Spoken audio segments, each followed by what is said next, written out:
Attention!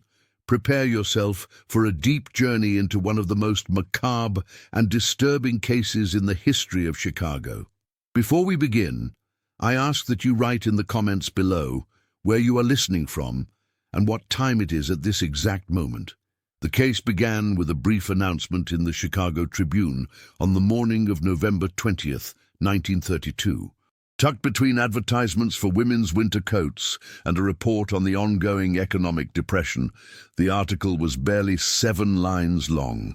Dr. Thomas Warren Blackwood, a physicist at the University of Chicago, claimed to have developed a photographic technique capable of capturing what he described as the essential energetic signature of human consciousness, in layman's terms, the human soul. The announcement stated that Dr. Blackwood would present his findings at the university the following month.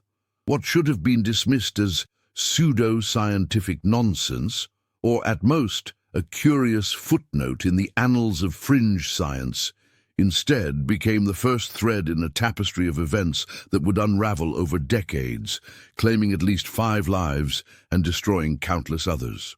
The story of Thomas Blackwood's work and its consequences has been systematically obscured, reduced to whispers in academic circles and fragmentary references in obscure medical journals.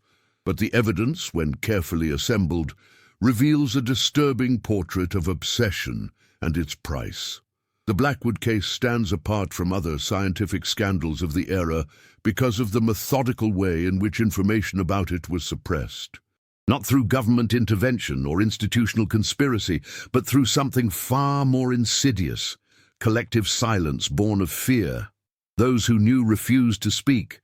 Those who spoke disappeared or recanted, and those who pursued the truth too diligently found themselves facing something they could not rationally explain. Thomas Blackwood arrived at the University of Chicago in 1929, just as the stock market collapsed and plunged the nation into economic chaos.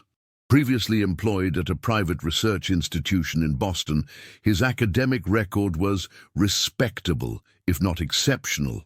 According to university employment records, he was hired as an associate professor in the physics department, specializing in optics and electromagnetic radiation.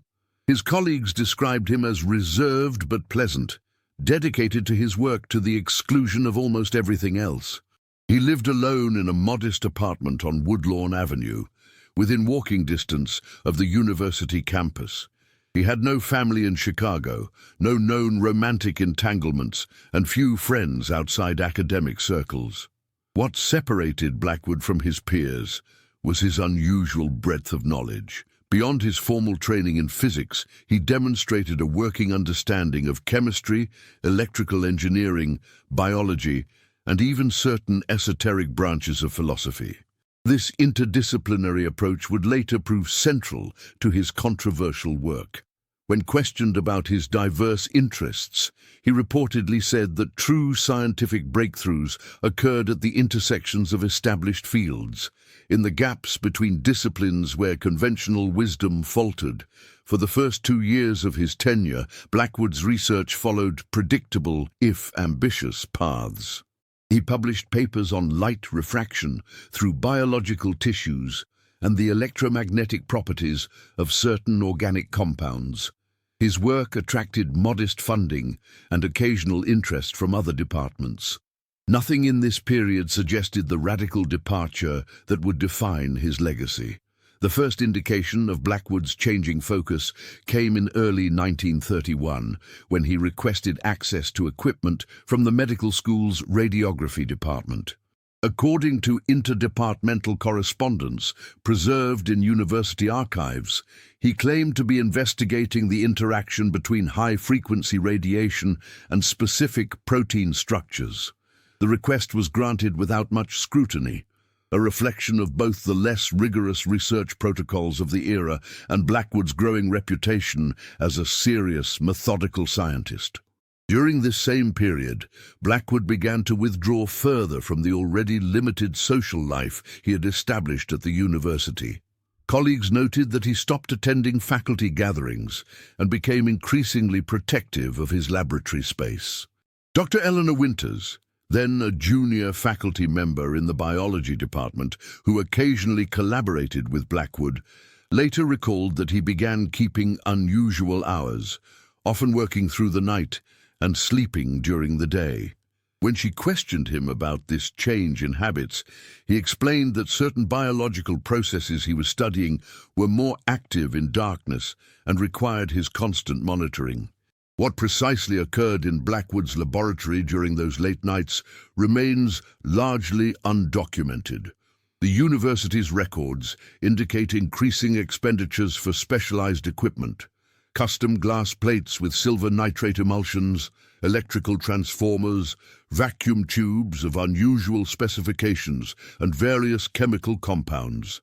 More troubling were requisitions for biological materials that had no obvious connection to his stated research, samples of cerebrospinal fluid, pituitary extracts, and what was described only as post-mortem neural tissue. It was during this period that the first disturbing incidents occurred.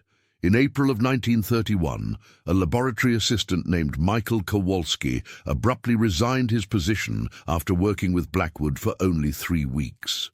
When pressed by the department head about his sudden departure, Kowalski reportedly became agitated and refused to discuss his experiences in Blackwood's lab.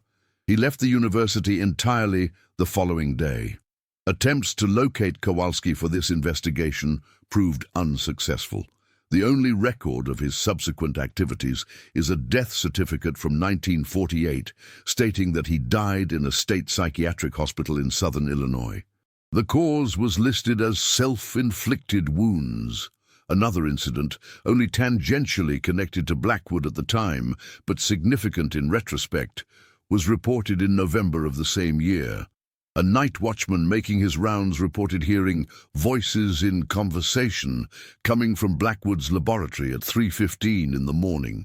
When he unlocked the door to investigate, he found Blackwood alone, surrounded by running equipment. When questioned, Blackwood explained that he had been recording his research notes using a dictaphone. The watchman's report notes that no such device was visible in the laboratory, and that the voices he heard seemed to be engaged in an exchange rather than a monologue. No formal action was taken following this incident. By early 1932, Blackwood had largely abandoned his teaching responsibilities, focusing exclusively on his increasingly secretive research. The university administration, concerned about his neglect of academic duties but mindful of potential breakthroughs that might bring prestige to the institution, arranged a reduced teaching load. This arrangement required Blackwood to provide monthly progress reports on his work.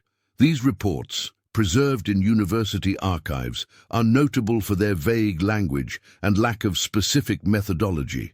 They refer repeatedly to significant advances in visualization technology and promising results in energy pattern detection, but contain few concrete details about experimental procedures or data collection. In July of 1932, Blackwood submitted a request for a significant increase in his research budget, accompanied by what he described as preliminary results from his experiments. The contents of this submission were not preserved in official records, but its impact can be inferred from subsequent events. Within 24 hours of receiving Blackwood's materials, the head of the physics department, Dr. James Harrington, personally visited Blackwood's laboratory. No record exists of their conversation, but immediately afterward, Harrington approved the budget increase and granted Blackwood exclusive use of a larger laboratory space in the basement of the physics building. Dr. Harrington, by all accounts a conservative scientist skeptical of unorthodox theories, never publicly explained this decision. In private correspondence with a colleague at Princeton University, discovered among his papers after his death in 1946, he wrote only, "I have witnessed something that defies conventional explanation. I do not yet know whether Blackwood is a genius or a madman, but his work demands further investigation." The 4 months that followed represent the most intensive period of Blackwood's research and the most sparsely documented. University accounting records show purchases of increasingly specialized equipment, including custom-manufactured glass lenses, electrical components from European suppliers, and various chemicals typically used in photographic development. Blackwood also arranged for the delivery of medical equipment more commonly found in hospitals than physics laboratories, electroencephalograph components, surgical instruments, and preservation solutions for biological specimens. Most troubling were the visitors. Between August and October of 1932, Blackwood's laboratory received at least 11 late-night visitors, none of whom were registered with campus security as required by university protocol. These individuals entered and left through a service entrance to the physics building, their identities unknown. The only description comes from a maintenance worker who encountered one such visitor leaving the building before dawn. He described the individual as sickly in appearance, moving as if in pain, with eyes that seemed unable to focus properly. In late October, Blackwood submitted a formal request to present his findings at a university symposium. The title of his proposed presentation was Photographic Documentation of Consciousness Energy Patterns in Human Subjects. This request coincided with the brief newspaper announcement that began our account. What happened next suggests that Blackwood's decision to publicly announce his work marked a critical turning point, either in the research itself or in others' awareness of its implications. On November 23, 1932, 3 days after the newspaper announcement, a fire broke out in Blackwood's laboratory. The blaze began shortly after midnight and was discovered by a security guard making his rounds. By the time emergency responders arrived, the fire had consumed most of the laboratory's contents.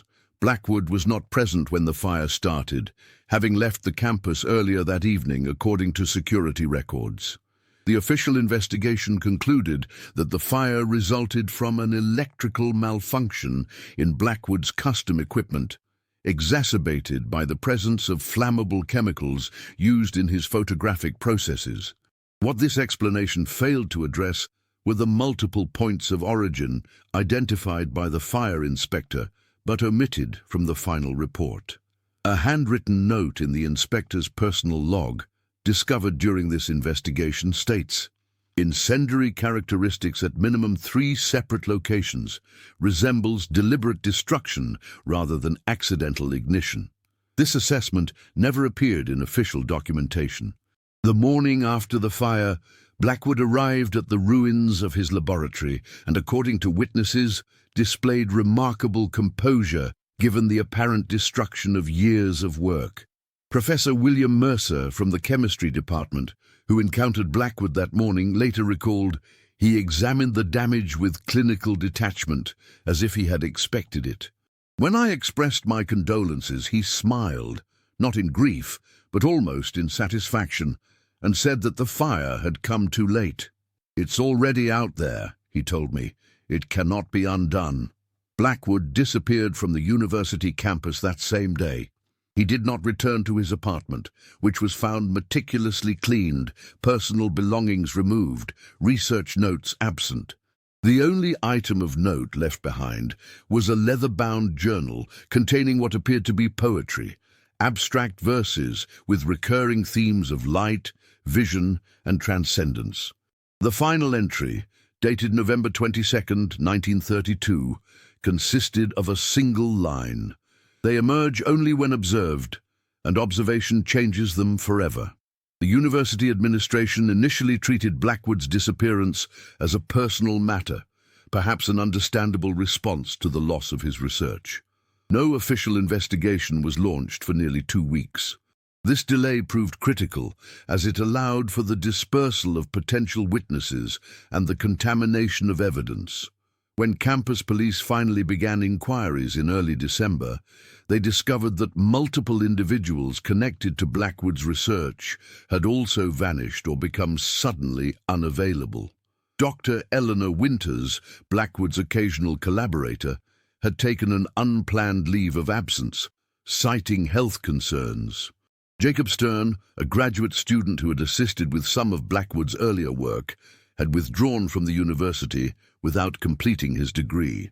Even James Harrington, the department head who had approved Blackwood's expanded research, refused to discuss the matter, citing confidentiality concerns around sensitive intellectual property. The most troubling discovery came from Samuel Phillips, the technician responsible for maintaining the specialized equipment in Blackwood's laboratory. Phillips had not reported for work since the day of the fire. When police visited his home, they found it undisturbed, with half-eaten food still on the table and the radio playing. Phillips himself was discovered in the bathroom, unconscious but alive, having apparently suffered a stroke or seizure. He was hospitalized but never regained consciousness, dying 3 days later without providing any statement. The autopsy revealed an unusual finding. Phillips' eyes showed damage consistent with exposure to intense ultraviolet radiation, though no source for such exposure was evident. More disturbing was the medical examiner's note regarding Phillips's brain. Unusual patterns of tissue degradation observed in the visual cortex and pineal regions, etiology unknown, not consistent with stroke or known pathology. By mid-December, the university administration had moved from concern to active suppression.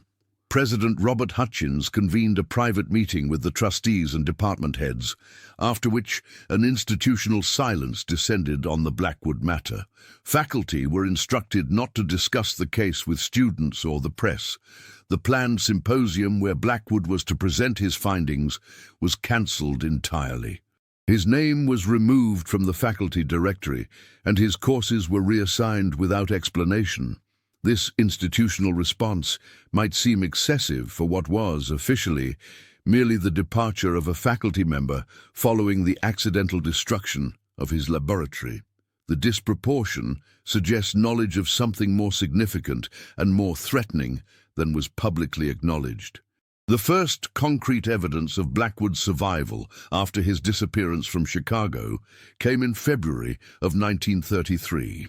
A physician named Howard Grant in rural Wisconsin reported treating a man with unusual symptoms, persistent visual hallucinations, extreme sensitivity to light, and what he described as seizure-like episodes during which the patient appears to interact with unseen presences.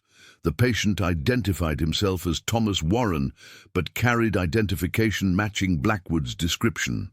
Before treatment could be completed, the man left the small clinic against medical advice. He paid his bill with cash and left behind a sealed envelope addressed to the University of Chicago Physics Department. This envelope was delivered but never officially acknowledged. Its contents remained unknown until 1963, when retiring Department Secretary Mildred Hoffman revealed that she had been instructed to burn the envelope unopened.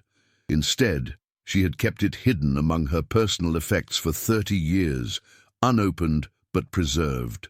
After her retirement, she provided it to Professor David Keller, a physicist with an interest in the history of the discipline. The envelope contained a single photograph and a brief note. The photograph showed what appeared to be a standard laboratory setting with an apparatus of lenses, electrical components, and photographic equipment arranged around an examination chair. The image was unremarkable, except for one detail. Though no subject was visible in the chair, above it was a distinct distortion in the air, a swirling pattern that resembled smoke, but with an internal structure suggesting organization rather than random dispersion. The note, written in what handwriting experts later confirmed was Blackwood's, contained just 5 words: "The observer becomes the observed." For over 2 decades following his disappearance from Chicago, Blackwood's whereabouts and activities can only be pieced together through fragmentary evidence. He appears to have traveled extensively, never staying in one location for more than a few months. Records suggest his presence in at least 7 states and possibly abroad, though always in rural or isolated areas where his work could continue unobserved. A pattern emerges from these scattered appearances. Blackwood would establish himself in a community under various aliases: Thomas Warren, Warren Black, William Thomas, typically presenting himself as a retired academic or independent researcher. He would rent or purchase property with specific characteristics: isolation, access to electricity, proximity to a hospital or medical facility. He would acquire equipment piece by piece from multiple sources to avoid attention. And then he would begin seeking subjects. The nature of these subjects represents the most disturbing aspect of Blackwood's continuing work. Hospital records, local newspaper articles, and police reports from these various locations reveal a consistent pattern. Individuals with no previous psychiatric history would experience sudden onset of symptoms following contact with the man we believe to be Blackwood. These symptoms included visual hallucinations, the conviction of being observed by unseen entities, and in several cases, apparent conversations with invisible interlocutors. Most telling was a case in Millfield, Ohio, in 1937. A local physician, Dr. Henry Barnes, documented treating 6 patients with identical symptoms over a 2-month period. All reported being recruited by a Professor William for participation in experiments involving advanced photography. All developed similar psychiatric symptoms approximately 1 week after their final session with this individual. And all described the same experience: being seated in a darkened room, exposed to flashing lights of various colors, and asked to focus their thoughts on specific emotional states while a camera-like device operated.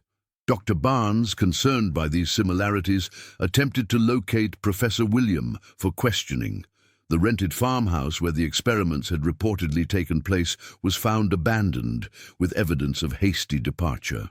In the cellar, however, authorities discovered a makeshift dark room containing chemical residues consistent with photographic development and, more troublingly, what appeared to be medical waste: syringes, vials containing trace amounts of unidentified substances, and bandages with dried blood.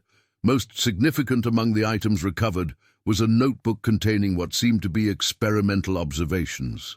The entries, written in a cramped, hurried hand, documented subject responses and image results for each of the 6 individuals Barnes had treated, plus 4 others not previously identified. The final pages contained increasingly erratic notes about breakthrough manifestations and autonomous emergence patterns. The last entry stated simply, "They remain visible after separation, increasing temporal persistence with each iteration. Soon they may not need a host at all." Local authorities treated the case as one of medical fraud or unauthorized experimentation. The notebook was filed as evidence, but subsequently disappeared from police records. Dr. Barnes, however, made a personal copy which his widow provided to investigators in 1959. By then, the original subjects were scattered or deceased, but Barnes's detailed medical records corroborated the experimental notes and added a disturbing detail. Each subject, when asked to describe their hallucinations, reported seeing the same thing: human-like figures composed of swirling patterns of light, observing them with eyes like cameras. Blackwood's trail goes cold between 1938 and 1942, coinciding with the global disruption of World War II. When evidence of his activities resumes, a significant evolution is apparent. No longer working alone, he appears to have attracted followers, individuals who assisted his work and, more troublingly, seemed to share his emerging belief system. The first documented evidence of this development comes from Santa Fe, New Mexico, where in August of 1942, local authorities investigated reports of unusual activities at a remote property outside the city. Neighbors had reported strange lights at night and concerning behavior from visitors to the property, individuals who arrived seemingly healthy but departed disoriented, some requiring medical assistance. When sheriff's deputies finally inspected the property, they found it occupied by 11 individuals living communally. The nominal leader, who called himself Dr. Thomas Warren, explained that they were a research collective studying human perceptual phenomena. Equipment similar to that described in earlier Blackwood locations was discovered, though significantly more sophisticated. Most concerning were medical supplies suggesting invasive procedures, surgical instruments, anesthetics, and custom-made devices whose purpose could not be immediately determined. While the group had broken no laws that could be definitively proven, the sheriff ordered them to cease any human experimentation and notified federal authorities about potential violations of medical licensing regulations.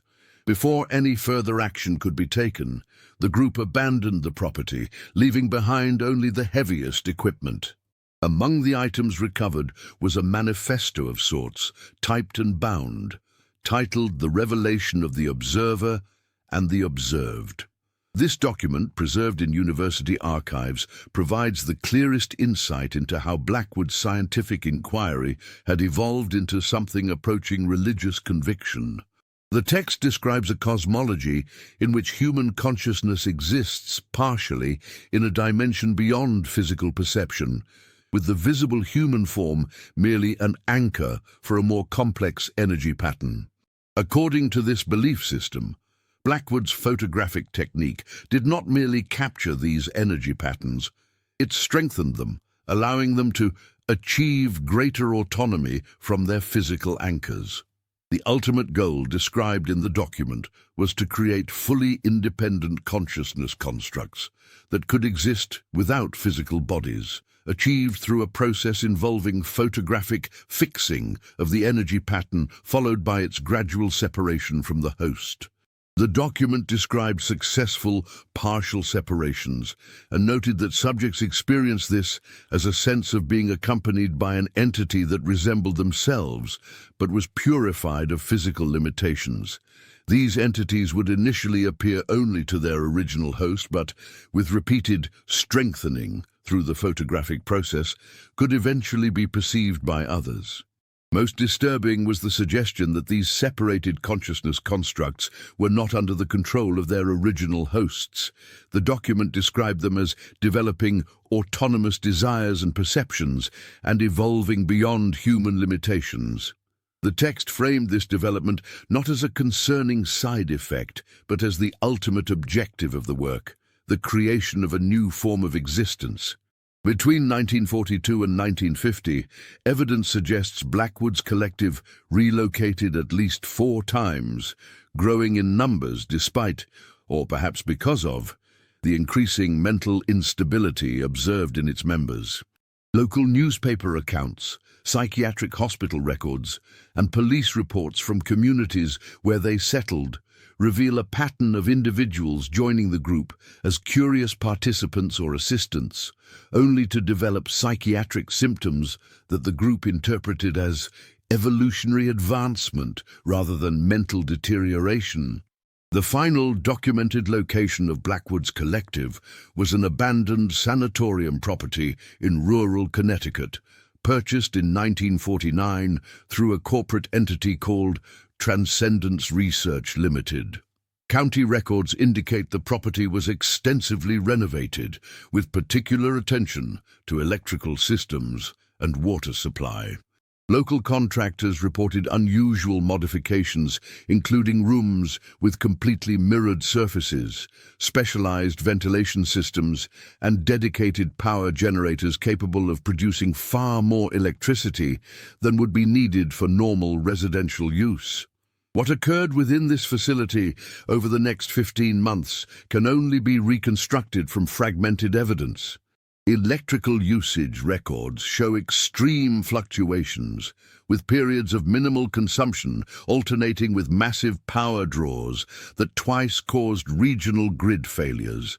Deliveries to the property included photographic chemicals in industrial quantities, medical supplies from multiple distributors, some operating in legal grey areas, and custom-manufactured optical equipment from a specialty firm in Rochester, New York, that later denied any knowledge of the purpose of their products. The end came on October 3, 1950, At approximately 2:15 in the morning, emergency services received multiple calls reporting an intense light visible from the sanatorium property, described variously as brighter than daylight, pulsing like a heartbeat, and changing colors in a way that hurt to look at. Before authorities could respond, a massive electrical fire erupted at the facility. When firefighters finally reached the remote property, the main building was already largely destroyed. The intensity of the blaze and its rapid spread suggested accelerants or highly flammable materials present throughout the structure. Despite hours of effort, the building could not be saved. As dawn broke, only charred walls remained standing. The human toll was devastating. Initial reports identified 8 bodies in the ruins, though this number was later revised upward to 14 as the search continued. Identification proved difficult due to the condition of the remains, but dental records eventually confirmed Thomas Blackwood among the deceased. His body was found in what had been the central laboratory space, surrounded by the melted remnants of his equipment. The official investigation concluded that the fire resulted from an electrical overload combined with the presence of flammable chemicals used in Blackwood's photographic processes, an explanation eerily similar to that given for the laboratory fire in Chicago 18 years earlier. The case was closed as a tragic accident, the result of negligent handling of dangerous materials. This might have been the end of the Blackwood story. A brilliant scientist whose unorthodox theories led him down a path of increasing delusion, culminating in tragedy. But troubling inconsistencies and subsequent events suggest a different conclusion. First were the survivor accounts. 3 individuals escaped the fire, emerging from the burning building with minor injuries. When interviewed by local authorities, all 3 told the same story. The fire had been deliberately set, not by any human agency, but by what they described as the separated ones. These entities, they claimed, had achieved sufficient independence to act against their creators, destroying the facility to prevent Blackwood from developing a method to control them. These statements were dismissed as the ravings of traumatized, possibly drug-influenced individuals. All 3 were committed to psychiatric care. 2 eventually recanted their stories and were released. The third, a woman identified as Margaret Winters, possibly related to Blackwood's former colleague Eleanor Winters, though this connection was never confirmed, maintained her account until her death in 1965. Her medical records indicate she was diagnosed with persistent visual hallucinations and paranoid delusions, for which she received electroconvulsive therapy and various experimental medications. Nursing notes from the institution where she was confined describe her habit of conversing with invisible presences and appearing to watch entities move around her room. Second were the photographs. Despite the destruction of the facility and most of its contents, a metal case was recovered from a subterranean storage area relatively untouched by the fire. This case contained approximately 200 photographic plates, each carefully labeled and dated. These images were briefly held as evidence by Connecticut State Police before being transferred to federal authorities, specifically a United States Department of Defense division associated with scientific intelligence. The official record states that these photographs were found to be without evidential value and were subsequently destroyed. However, 3 of these images resurfaced in 1958, when a former Defense Department analyst named Richard Cooper provided them to a researcher at Johns Hopkins University. Cooper claimed the photographs showed indisputable evidence of anomalous visual phenomena and that the government had suppressed them due to national security implications. The 3 photographs, still preserved in university archives, show what appear to be human figures seated in a clinical setting, surrounded by photographic equipment. Superimposed over each human subject is a luminous pattern resembling the human form, but composed of swirling, smoke-like structures with distinct internal organization. Most disturbing is the progression visible across the three images, dated August, September, and October of 1950. The luminous form becomes increasingly distinct and separate from the physical body, and in the final image appears to be partially detached, extending beyond the subject's physical form. These photographs were analyzed by multiple experts in photography and optics, who concluded that while double exposure or other technical manipulation could not be ruled out, the images demonstrated qualities difficult to fake with the technology of the era.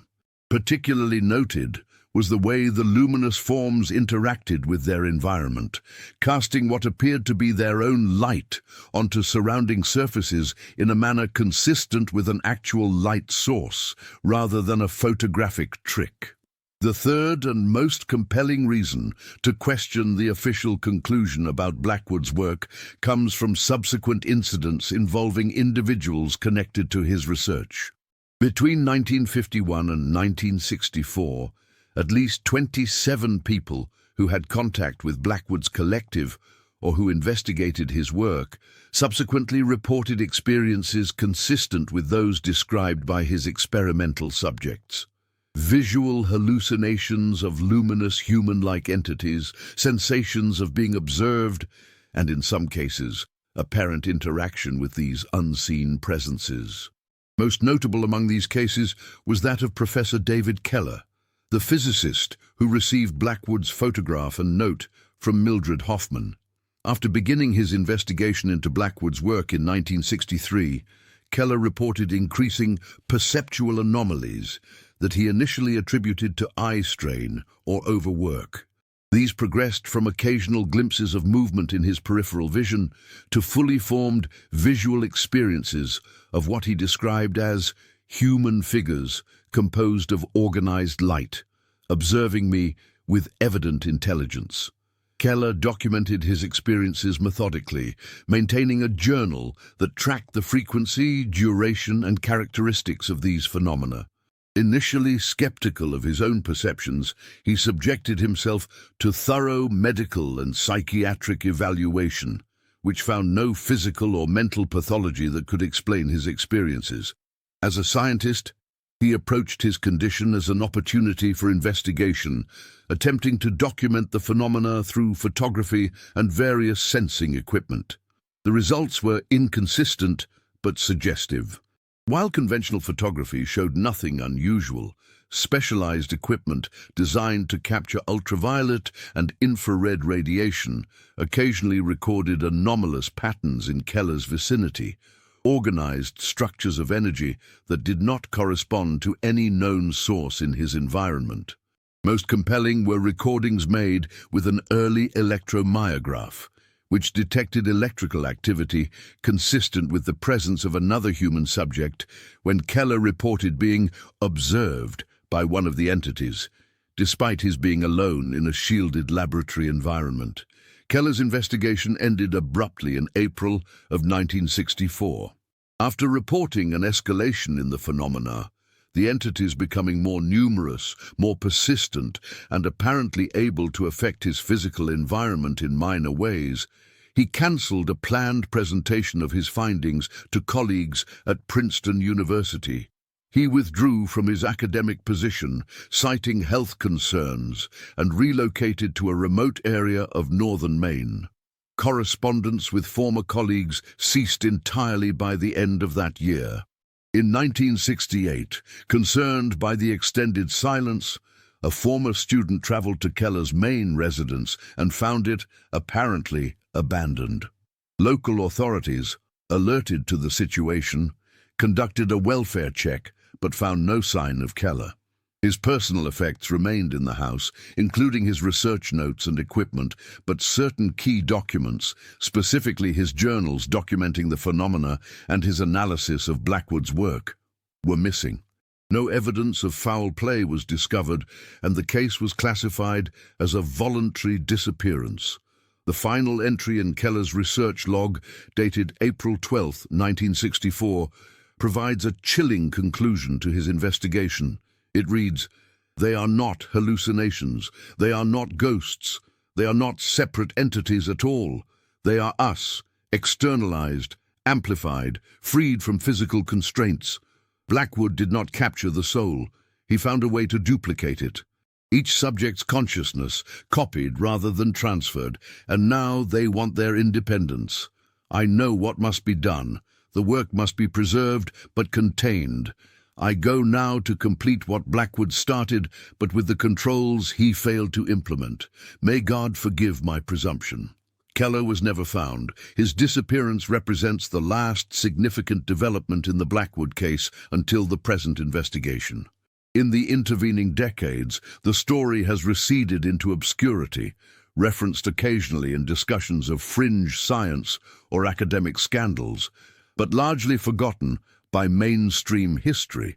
This investigation began as an attempt to document an interesting historical footnote in the development of scientific thought, the story of a researcher whose unorthodox theories led him down a path of increasing delusion. It has become something else entirely, a record of evidence suggesting that Thomas Blackwood may have discovered something genuine, something that defies conventional scientific understanding, something with profound and disturbing implications for our understanding of human consciousness. The evidence presented here cannot prove the reality of Blackwood's claims. It cannot confirm that he found a way to photographically capture and externalize some aspect of human consciousness.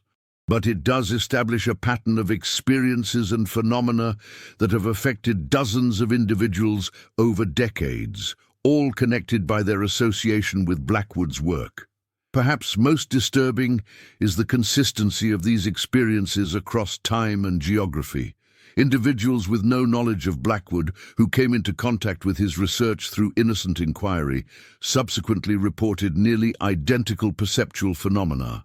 The statistical improbability of such consistent hallucinations arising independently suggests either an extraordinary coincidence, an elaborate hoax maintained over decades, or the possibility that there is some truth to Blackwood's fundamental premise.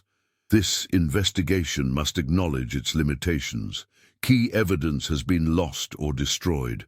Most individuals directly connected to Blackwood's work are now deceased. The phenomena reported cannot be independently verified or replicated under controlled conditions. The scientific community, when presented with partial findings from this investigation, has generally dismissed them as anecdotal, subjective, and insufficient to challenge established understanding of consciousness and perception. Yet questions remain. What exactly did Thomas Blackwood capture in his photographs? What happened to the individuals who participated in his experiments beyond the documented psychiatric symptoms? What did federal authorities discover in the photographs recovered from the Connecticut facility that warranted their classification and apparent destruction? And perhaps most troublingly, if there is truth to the accounts of externalized consciousness constructs achieving independence, where are these entities now? The research materials gathered for this investigation, including copies of surviving photographs, interview transcripts with secondary witnesses, and analysis of Blackwood's fragmentary writings, were stored in a secure university archive with restricted access, available only to qualified researchers with institutional approval. In March of 1969, a fire broke out in this section of the archive. The official investigation determined that faulty wiring was the cause. All materials related to Thomas Blackwood were destroyed. This account represents the reconstruction of that lost research, pieced together from my personal notes and memories as the primary investigator. I have attempted to maintain scholarly objectivity, but must acknowledge the possibility that my own perspective has been influenced by prolonged exposure to this material. In recent months, I have experienced occasional visual anomalies similar to those reported by others who investigated Blackwood's work. Medical examination has revealed no physical cause for these experiences. I do not know whether this account will ever be published or read by others. I write it as much as a personal record as a scholarly document, an attempt to organize and understand the fragmentary evidence about a case that challenges fundamental assumptions about the nature of consciousness and perception. If you are reading this, I offer no definitive conclusions, only a suggestion. Be mindful of what you observe too closely, for the act of observation changes both the observed and the observer. Last week, while reviewing my notes in my study late at night, I glanced up at the window and saw, not my reflection as expected, but something else.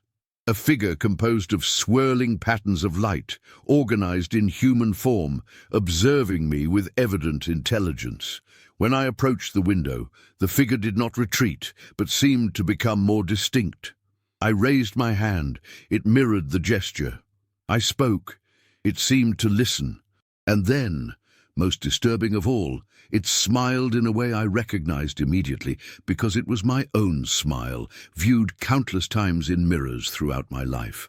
I have not seen the figure since, but I feel its presence constantly. I sense observation even in empty rooms.